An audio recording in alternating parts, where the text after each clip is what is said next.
Hello दोस्तों, नमस्ते, जय माता दी। मैं अपने चैनल सोना मोदी लोकगीत, नेहा मोदी लोकगीत दोनों पे आप लोग का स्वागत करती हूँ। और एक छोटा सा बहुत प्यारा गारी गीत लेके आई हूँ आप सब के लिए। आप सब सुनिएगा, फुल वॉच करिएगा, कमेंट बॉक्स में ज़रूर बताइएगा कि हमारा गारी गीत कैसा लगा। तो बहुत ही प्यारा गारी गीत है, आप लोग सुनिएगा, फुल वॉच करिएगा, कमेंट बॉक्स में ज़रूर बताइएगा कैसा लगा।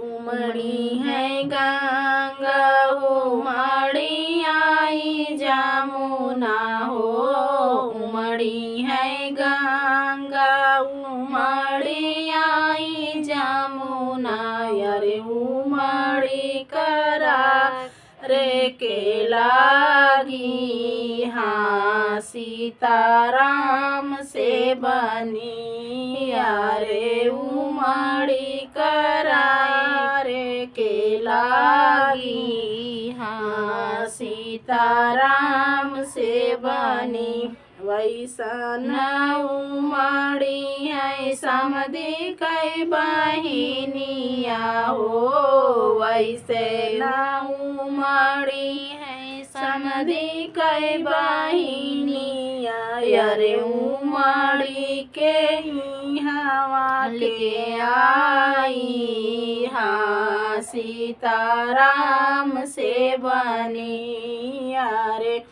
उमड़ी के हवा के आई, हाँ सीताराम से बनी। अपनी महालिया में सुतल कवन रामा, अपने महालिया में सुतल कवन राम, अरे सुतले में दिहली जगाई, हाँ सीताराम से बनी, अरे सुतले में दिहली जगाई, हाँ सीताराम से बनी। अखिया मीजत की उठाई भैया हो कवन रामा, अखिया मीजत की उठाई भैया हो कवन राम, अरे कहाँ है कदी हलू जगाई, हाँ सीताराम से बनी, अरे काहे दिहलू जगाई, हाँ सीताराम से बनी।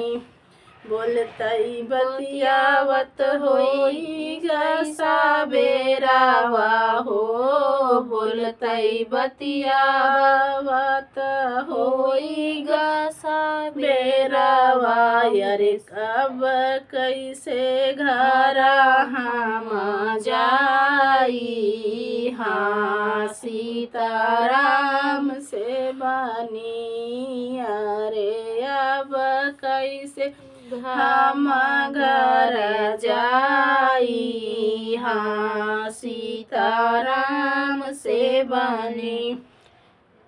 उमड़ी है गंगा हो, उमड़ी है जमुना हो, उमड़ी है गंगा उमड़ी आई जमुना, अरे उमड़ी करारे की लागी, हाँ सीताराम से बनी, अरे उमड़ी करारे के लागी, हाँ सीताराम से बनी।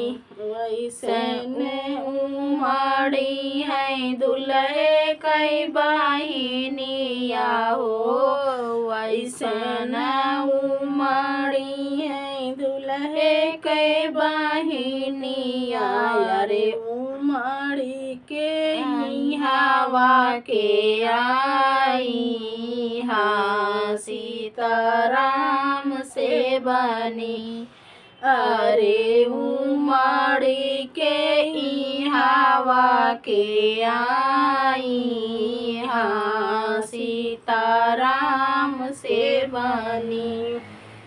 अपनी महालिया में सुतले कवन रामा, अपनी महालिया में सुतले कवन रामया रे, सुतले में दिहलु जगाई।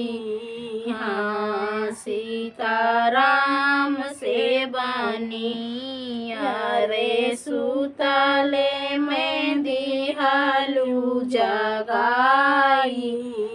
हाँ सीताराम से बनी, अखिया मीजत उठाई भैया हो कवन रामा, अखिया मीजत उठ भैया हो कवन रामया रे, काहे का दिहलु जगाई।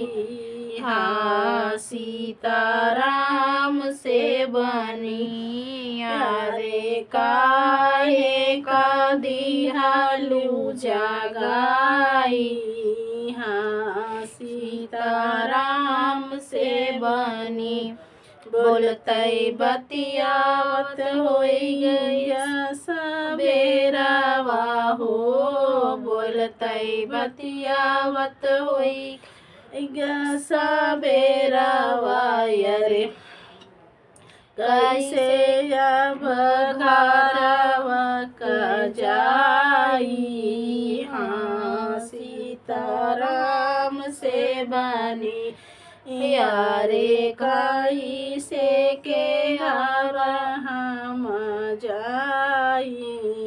हाँ सीताराम से बनी, उमड़ी है गंगा उमड़े आई जमुना हो, उमड़ी है गंगा उमड़ी आई जमुना रे, उमड़ी करारे के लागी। हाँ सीताराम से बनी।